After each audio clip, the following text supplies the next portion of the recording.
Hello everyone, welcome back to the channel.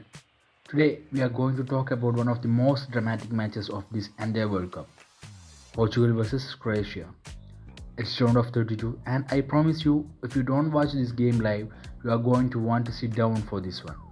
Portugal 2, Croatia 1 and Toronto witnessed an instant classic. At the end of this match, Ronaldo walked to the sideline, picked up the number 21 shirt of his fallen friend Diego Jota, put it over his head and raised his fist to the sky. That image tells you everything about what this night meant.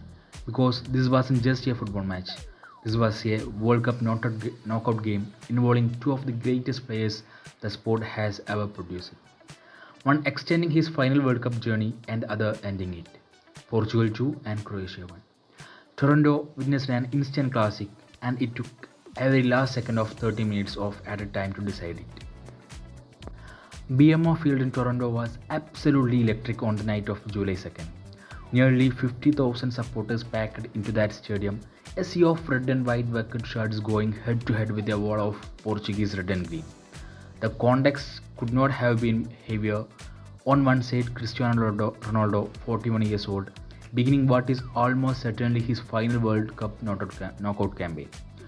On the other side, Luka Modrić, 40 years old, hoping to extend what is definitely his last dance on the biggest stage of all. Two men who won four Champions League titles together at Real Madrid. Two men who carved their names into the history of this sport. One had to go home. It's impossible to overstate how emotionally loaded this fixture was before a single ball was kicked. Portugal came into this match having finished second in Group K, and their group stage record told a complicated story. A draw with DR Congo, a dominant final demolition of Uzbekistan, and then that goalless statement with Colombia that we talked about on this channel. Efficient but not convincing. Roberto Martínez had his best score in years, but there were lingering questions about whether Portugal could actually click as a unit when it mattered most. Croatia's path here was even more turbulent. A 4-2 hammering by England in the opener before they steadied themselves with wins over Panama and Ghana. No one gave Zlatko Dalic's veterans much of a chance tonight. Croatia's squad was written off as aging and limited. That narrative was about to be challenged in spectacular fashion. Now let's talk about those lineups because both managers made some fascinating choices. Portugal lined up in a 4-2-3-1 with Diego Costa in goal, Joao Cancelo and Nuno Mendes as the two fullbacks with Ruben Dias and Renato Vega forming the central back pairing. The double pivot in the midfield was Joao Neves and Vitinha, arguably the most technically gifted central midfield partnership at this entire tournament. Bruno Fernandes sat just ahead of them as attacking midfielder, with Pedro Neto and Rafael Leo providing the width and Cristiano Ronaldo leading the line. What was particularly intriguing was the absence of Gonçalo Ramos from the start, a decision that would later define the entire narrative of this night. Croatia, meanwhile, deployed a 4-2-3-1 of their own. Dominik Livakovic in the goal, Josip Stanisic at the right back with Josip Satulo and Marin Pongracic in central defense. And then the most eyebrow-raising selection of the night, Ivan Perišić dropped to left back. No just Josko Gvardiol in the starting 11. The world-class defender left to watch from the bench.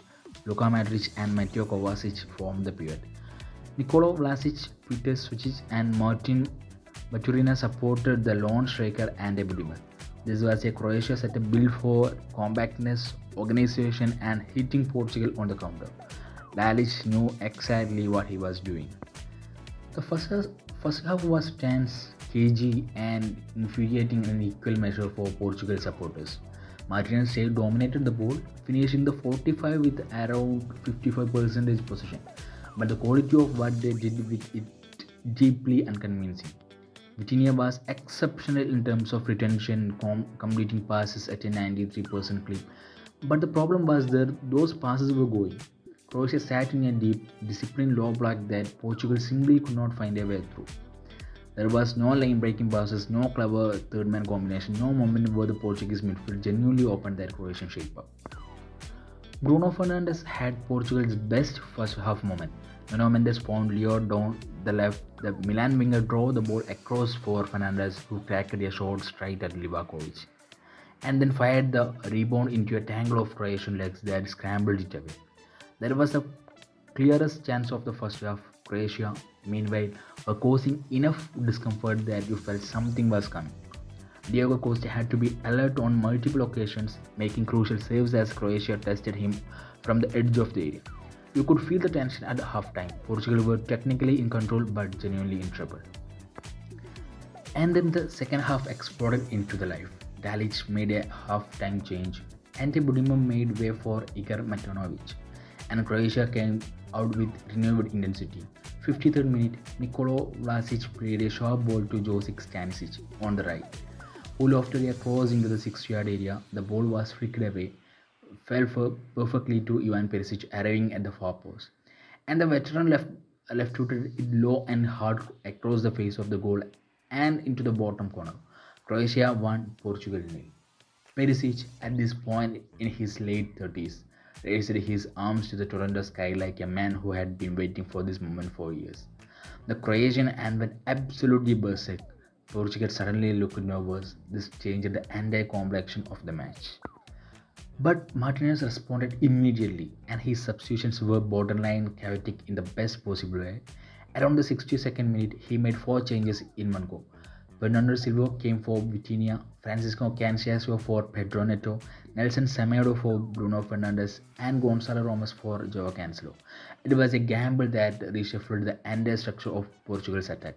But the pivotal moment came 2 minutes later. Nikola Vlasic, of all people, pulled down Renato Veiga in the penalty area. The referee waved it off initially, but VAR intervened. The referee went into the monitor and pointed to the spot Portugal had their lifeline. One man was taking that penalty. Cristiano Ronaldo walked to the spot with the most Portuguese swagger imaginable. 68 minutes, his country behind, his tournament on the brink. He began his run-up, stood completely, sending Livakovic driving the wrong way with the pure psychological manipulation. Then calmly slotted the ball straight down the middle. Portugal won, Croatia won. Ronaldo wheeled away with that iconic roar, pointing to his badge, his veins visibly pumping. Critically, the data tells us this was his first ever goal in a World Cup knockout match. And he scored at 41 years old. Whether you are the biggest fan or his biggest critic, that detail is nothing short of remarkable. But Croatia were not done, not even slightly. Vlasic found a sliding Budimir who poked the ball into the net. VAR ruled it out of offside. Then Kovacic, in one of the moments of the match, drove a shot against the post before the rebound was saved by Diego Costa at the full stretch. Croatia had more shots on target across the 90 minutes than Portugal, 6-3, and you felt every single one of them. On the other hand, Leo unleashed a curling effort that had Livakovic completely beaten. Only for the crossbar to bail Croatia out. The match was somehow simultaneously a tactical chess match and pure absolute mayhem. Ronaldo was withdrawn in the 81st minute for Ruben Neves, and you could see the mixed emotions on his face. Relief at the penalty, frustration at being taken off, uncertainty about what was coming next. Gonçalo Ramos, the man many had wanted to start, was now leading the line. And in the 94th minute, Ramos showed exactly why that compensation exists. Rafael, Portugal's best player all night, the man who had been threatening to unlock the game from the moment he set to foot on the pitch, drew a low cross from the left that Ramos met at the back post, rising magnificently above the Croatian defense and powering a header past Livakovic. Portugal 2 and Croatia 1. Pandemonium. But it wasn't over. It absolutely was not over. Croatia poured everything forward in the 13th minute of added time. Yes, the 13th. A scramble in the Portuguese box ended with the ball rolling over the line. The Croatian supporters went into the delirium. War was called. Everyone waited and waited, and then the flag went up. It's offside. Josko Godiol, who had come on as a late substitute, was ruled marginally off, to absolute devastation from the Croatian fans. Cuisines of relief so raw and physical from the Portuguese bench that it looked like something you had seen at a final. It was Croatia's third goal of the night rolled out for offside. 3. Football can be absolutely brutal. When the dust settles on this match, we have to acknowledge what Luka Modrić gave to the sport. He was composed, he was classy, he covered ground that a 40-year-old man simply should not be able to cover. And he walked off the pitch having likely played his last ever World Cup game without even knowing it in the moment the final whistle blew. Even Ivan Perišić was extraordinary, 80 out of 10 from the most athletes, and honestly that might be slightly harsh. Kovacic was technically the best player on the Croatian side. This Croatian team deserved more, but football doesn't care about what you deserve it. It cares about the scoreline, and the scoreline read 2-1 to Portugal. So, what does this result actually mean? Portugal are now through to the round of 16 to face Spain, a proper Iberian derby, one of the most anticipated matchups left in this tournament. But there are real questions that still need answering. Portugal's midfield was below its exceptional best tonight.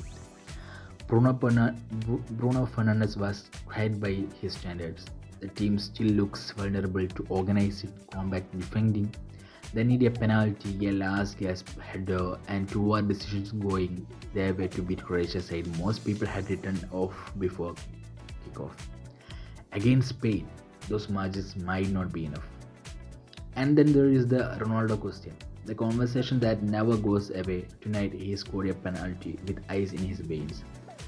And then watched a 24 years old come off the bench and be the match winner. At some point, it feels like it may be approaching. This Portugal team will have to make a decision about whether Ronaldo's legendary status is better served by building a side around his talents, or building the side around its future and finding room for him within that structure.